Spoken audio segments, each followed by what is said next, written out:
প্রিয় বন্ধুরা, আপনি কি জানেন মৃত্যুর পর নেককার ব্যক্তিদের কবর থেকে জান্নাতি সুঘ্রাণ আসে? না জানলে শুনুন। বহুদিন আগে এক নেককার লোক গভীর রাতে কবরস্থানের পাশ দিয়ে যাচ্ছিলেন।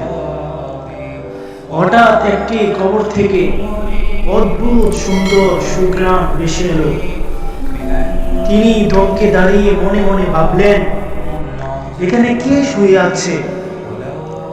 অদৃশ্য থেকে আওয়াজ এলো, এটি তার ঘর, যে শেষ রাতে কুরআন পড়ত।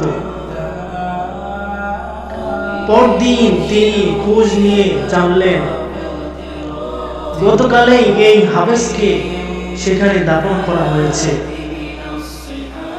রহস্যময় সেই গ্রাম তাকে সারা জীবনের জন্য বদলে দিল। প্রিয় বন্ধুরা, কোরআনের পথে জীবন করুন, কবর হবে জান্নাতের বাগান।